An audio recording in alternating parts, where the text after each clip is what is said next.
interrumpa. Vamos a hablar de la viruela del mono. La viruela del mono ya tiene 15 casos en el Perú y cuando hablamos con el director del Instituto Nacional de Salud, el doctor Suárez, Víctor Suárez, el viernes, nos dijo que hay que esperar más casos. Se van a empezar a presentar muchos más casos. Entonces es conveniente recordarle a nuestros oyentes qué cosa es este virus, cuáles son las características del virus, cómo es que infecta a las personas, si tenemos vacuna o no. Y para eso nos va a ayudar el doctor Juan More Bayone. Él es médico, mira, en biología molecular. O sea que todo lo que tenga que ver con esto que es virología, ¿quién mejor que él para que nos lo responda? Lo saludamos a la distancia. Doctor More, qué gusto de saludarlo. Buenos días. Muy buenos días, doctor Huerta, Valerie y Mauricio. Buen día. Estar con ustedes. Buen día. Muy bien. A ver, empecemos por el comiencito antes de ir a la pausa. Este virus de la viruela del mono, ¿qué relación tiene con el virus de la viruela? Esa enfermedad que ya está erradicada de la faz de la Tierra. Bueno, el virus de la viruela del mono es un poxvirus del mismo grupo que el virus de la viruela humana. De hecho, tienen una cercanía muy estrecha genéticamente, estructuralmente, y de hecho las infecciones por estos ambos virus genera lo que nosotros llamamos en inmunología una reacción cruzada. Esta reacción cruzada lo que hace es generar una protección cuando uno se infecta con uno de los virus hacia el otro virus. Por eso es importante, como lo mencionaba usted, el virus de la viruela de mono fue erradicado por allá por los 80. No, viruela humana. Viruela humana, perdón, es el caso de la viruela humana, y lo que ha originado esa erradicación es que se haya dejado de vacunar, inmunizar a las poblaciones y se haya gradualmente perdido esta inmunidad y por ende la inmunidad cruzada que se tenía contra el virus de la viruela del mono. Muy bien. Muy bien, vamos a dejarlo allí, vamos a tomar una brevísima pausa, vamos a regresar y cuando vengamos quiero que por favor, esta va a ser mi pregunta, Valerie y Mauricio tienen sus preguntas también. La pregunta que yo le tengo a raíz de esta inmunidad cruzada es la siguiente. 1. Gente que ya tuvo viruela en el pasado. Número 1. Y número 2, gente que se vacunó antes de 1980, ¿estarán protegidos contra esta viruela del mono? Por ahí va. Regresamos con la respuesta. Bien informado, bien informada. Valerie, Mauricio, retomamos nuestro tema que es la viruela del mono y el virus de la viruela del mono. Estamos conversando con el doctor en inmunología comparada, Juan More Bayona, sobre este virus. Ya nos dijo en el primer bloque de que esta es familia del virus que causaba la viruela humana, que ya desapareció de la faz de la Tierra gracias a la vacunación. Se llaman la familia P de Pedro, P-O-X, POX. Y este virus, al ser familiar del otro, tiene lo que él nos ha dicho como inmunólogo, una acción cruzada. Es decir, uno puede proteger al otro. Y la pregunta que había quedado pendiente, Juan, era, las personas que ya tuvieron viruela, hay muchísimas, y personas que han recibido vacunas, también hay muchas en el Perú, ¿estarán protegidas contra este virus de la viruela del mono, Juan? Sí, aquí hay que considerar dos cosas importantes, ¿no? Se considera que los individuos que hayan tenido una infección previa con el virus de la viruela humana y aquellos que hayan sido vacunados tienen protección contra el virus de la viruela del mono. Eso es lo que está claro hasta ahora. Lo que sí hay que hacer seguimiento a este virus que está circulando, porque tiene un patrón de aparición algo distinto a lo que ya se conocía el virus de la viruela del mono, digamos, que ya hemos conocido previamente en África. Entonces, ¿hasta qué punto este virus que está circulando, que si bien es cierto es el mismo del África Occidental, ha cambiado y pueda tener ciertas propiedades de evadir esa respuesta inmunológica? Eso es algo que todavía no lo tenemos definido, pero en principio se considera que los individuos previamente infectados con la viruela del mono o vacunados están protegidos con este virus. Eso que nos estás diciendo es en base a estudios que se han hecho, digamos, sacando sangre de las personas que han tenido y se ha visto que tienen anticuerpos, pero en realidad eso es lo teórico, ¿verdad? Lo que está allí. Pero desde el punto de vista práctico, Juan, en este momento de los más de 5.500 casos que hay en el mundo, no creo que ninguno haya tenido viruela humana ni haya sido vacunado porque son jovencitos, la mayor parte. Sí. Entonces, no hay manera práctica de saber si realmente protege o no. Claro, precisamente eso, esa es lo que se considera hasta ahora, ¿no? Precisamente porque no hay casos nuevos en poblaciones que hayan recibido la vacunación o hayan tenido una infección previa. Epidemiológicamente se considera que ese grupo etario, digamos, que haya recibido o haya tenido esas condiciones está protegida. Y por eso es que se considera que los individuos más jóvenes que no han tenido vacunación o infección previa son los que son más susceptibles, precisamente por esa ausencia de inmunidad. Justamente, doctor, sobre ese tema, si no se está vacunado, los más jóvenes deberían hacerlo, ¿es la recomendación que ustedes dan?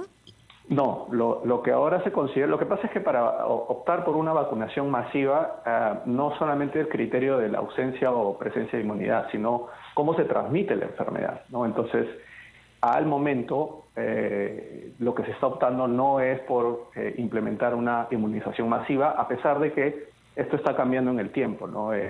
Algunos países optaron primero por hacer una inmunización dirigida para aquellas poblaciones que tengan una exposición directa con el virus, con los casos, por ejemplo, personal que está haciendo un diagnóstico o tratando a las personas infectadas.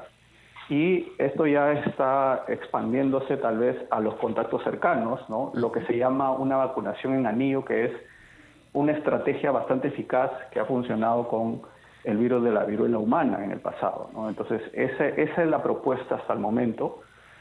Pero eso va a depender mucho de cómo vaya evolucionando la emergencia de los casos. Últimamente hay muy poca información por parte del sector salud, ¿no? De parte del Ministerio de Salud, y sin embargo las declaraciones de la vicepresidenta y ministra también, Dina Boluarte, el otro día fueron preocupantes. Yo no sé si ustedes las pudieron escuchar. Yo desde el momento en que las escuché pensé en que había que aclarar esta situación. Ella dice, voy a tratar de decirlo tal cual, que estábamos saliendo de una pandemia, refiriéndose al COVID-19, y entrando a otra pandemia, dice ella, en relación a la viruela del mono. Me gustaría que, por favor, con toda la experiencia que ustedes tienen, expliquen a la población qué es lo que debió decir y qué es lo que no debió decir. Claro, si validaron ese mensaje que Valerie lo ha recreado literalmente, que sí, la verdad, algunas personas, como esa autoridad, lo dan por validado. Y lo queremos contrastar con ustedes. Sí, yo creo que es importante. Juan, ¿qué dices? Sí, a ver, en este escenario lo que hay que considerar es que estos dos virus se transmiten de forma distinta, ¿no? El SARS-CoV-2 es un virus que ya sabemos que se transmite por las cutículas, por los aerosoles. Es una transmisión, el virus tiene una tasa de transmisión mucho más rápida. Este virus, el virus de la viruela del mono, se transmite en principio por el contacto directo con estas erupciones, con los fluidos de las erupciones. Es una transmisión de contacto estrecho entre una persona infectada y una persona susceptible. Entonces, el modo de transmisión es mucho más lento. Por eso es que se considera que este virus no tiene una alta transmisión. Entonces, hacer una comparación y asumir de que esto se va a convertir en una pandemia, como el caso de la COVID-19, eso no es exacto, no es correcto, ¿no? Es cierto que es una preocupación que estén apareciendo casos a esta tasa, que como la estamos viendo, y que implica estudiar al virus y además estudiar la inmunidad de las poblaciones, pero no consideramos hasta el momento que esto llegue a un caso como la COVID-19. De acuerdo. Así es, coincido. La Organización Mundial de la Salud también se ha expresado en el mismo sentido, diciendo que por eso, ¿no? Por el modo diferente que tiene de transmisión, esta enfermedad en este momento no califica para ser considerada una pandemia, y piensan de que por más casos que vayan a aparecer, no van a ser de la magnitud que hemos visto con COVID-19. Así es que yo creo que es muy apresurado decir de que la viruela del mono se va a convertir o ya es una segunda pandemia. Es muy temprano para eso. Bien, vamos, si le parece, doctor Huerta, a hacer una pausa. Vamos a escuchar los titulares de esta media hora y continuamos con el tema después de... Claro que sí, regresamos. Después de eso. Muy bien. Muy bien, estamos en Encendidos, Mauricio Fernandini y Valerie Vázquez de Velasco. Está el doctor Elmer Huerta también. Estamos hablando sobre la viruela del mono y precisamente Fiorella Ramírez nos va a traer un despacho sobre lo que están reportando los ciudadanos acerca de la información, de la orientación en el Centro de Salud en San Martín de Porres. Fiorella, buen día. Doctor Huerta, directo en directo. Hemos llegado al distrito de San Martín de Porres, uno de los 5 distritos donde al menos se ha reportado un caso de la viruela del mono, según el ministro de Salud, Jorge López. RPP conversó con algunos pacientes que esperaban atención médica en el Centro de Salud Perú 4, ubicado en la cuadra 35 de la Avenida Perú, en el referido distrito, quienes afirmaron no conocer mucho sobre esta enfermedad y que tampoco han recibido una orientación por parte del personal de salud de este establecimiento médico. Escuchemos.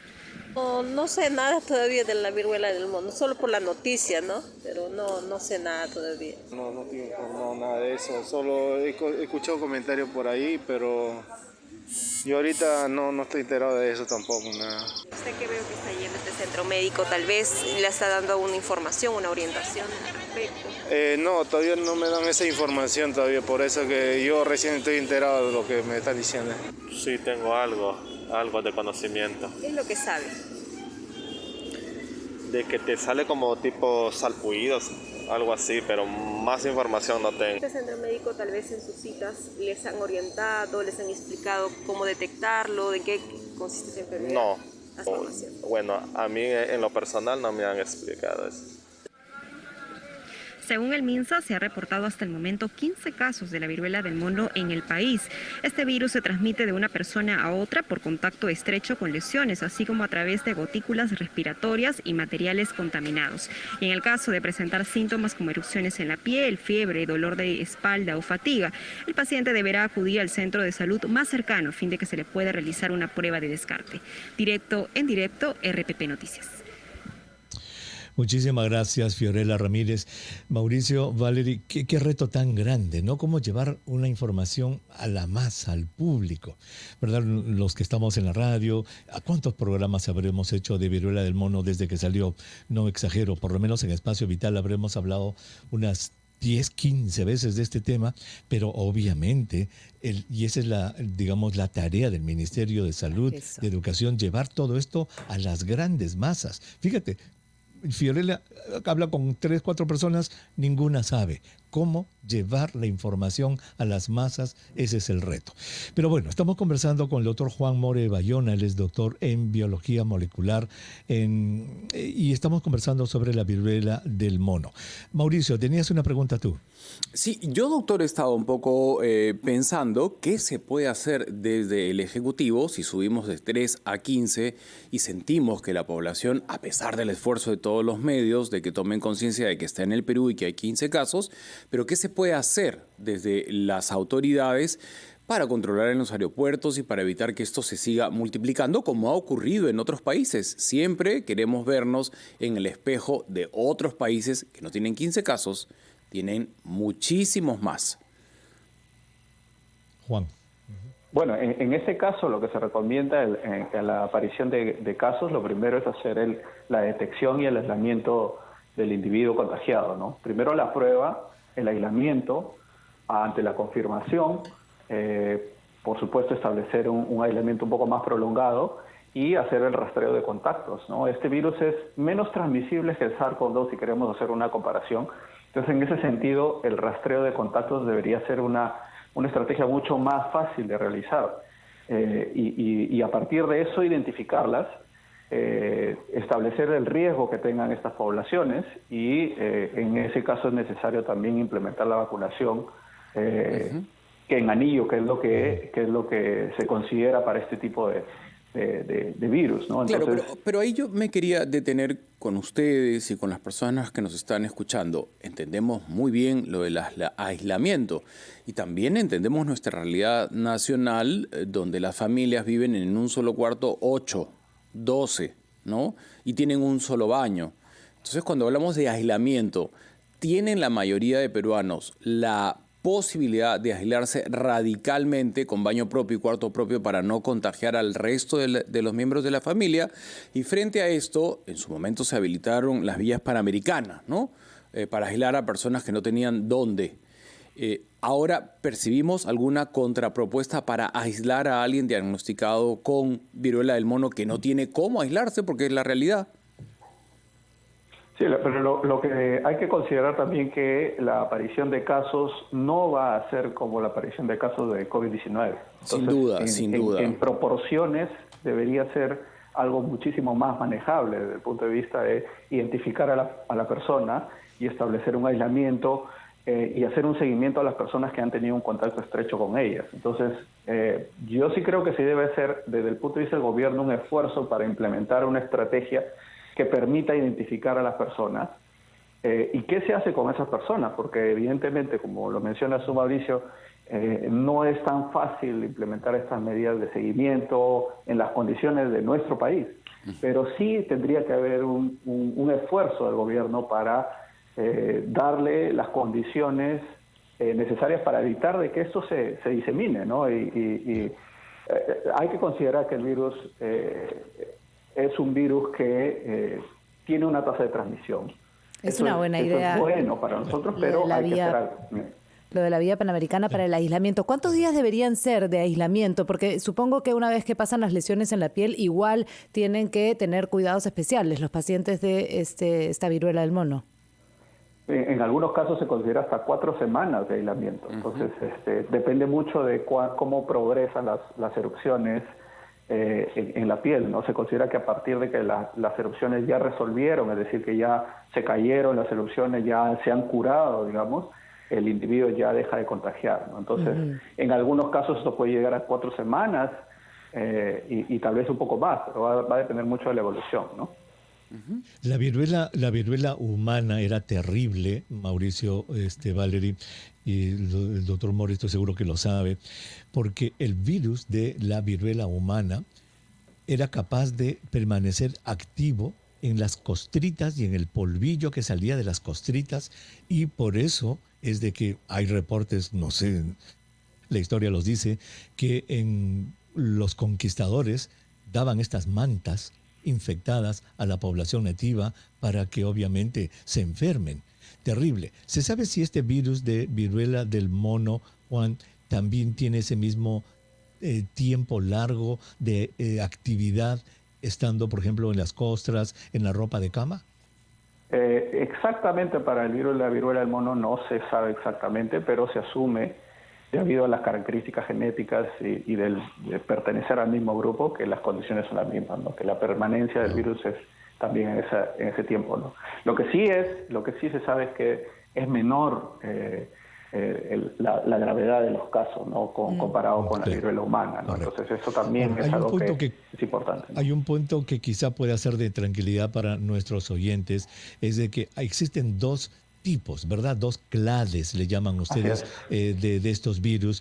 Explícanos la diferencia entre ellos, y la que está en el Perú y la que está causando todo este problema es felizmente la clade menos agresiva. Cuéntanos eso. A ver, para hacer una comparación, de repente quienes nos escuchan que están más familiarizados con el tema, ¿no? En el caso de SARS-CoV-2 tenemos una cepa con múltiples variantes del virus, ¿no? En el caso del virus de la viruela del mono, son 2 cepas que están identificadas, claramente definidas con características genéticas distintivas entre ambas, ¿no? Una de ellas, como bien lo define usted, doctor, un clado, es la del clado del África Central. Está restringido a los países del África Central y que tiene una tasa de letalidad que puede llegar hasta el 10%. El segundo clado, que es genéticamente distinto, es el que se está distribuyendo y que precisamente están apareciendo en diferentes países, incluso el que apareció en el Perú. Tiene una tasa de letalidad muchísima menor, ¿no? No llega al 1%. Entonces eso también es importante de saber, ¿no? Que la tasa de letalidad de este virus es bastante bajo, ¿no? Muy bien, perfecto. Y la tasa de letalidad, por lo menos en África, está relacionada al poco acceso que tiene la población. Exacto. Porque estas lesiones se pueden infectar, y cuando se infectan pues sale toda la piel llena de pus, y al no tener antibióticos, ir a un hospital, estas personas pueden morir de infecciones graves que son septicemias. Ojalá que eso no se vaya a presentar en nuestro lugar.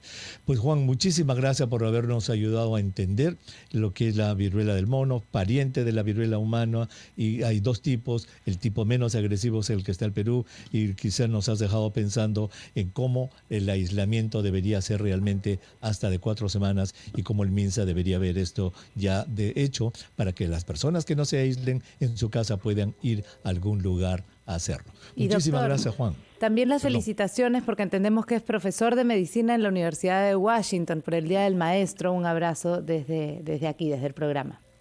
La Universidad de Washington, no, yo estoy ahorita en la Universidad de San Marcos. Ah, en la Universidad de San Marcos.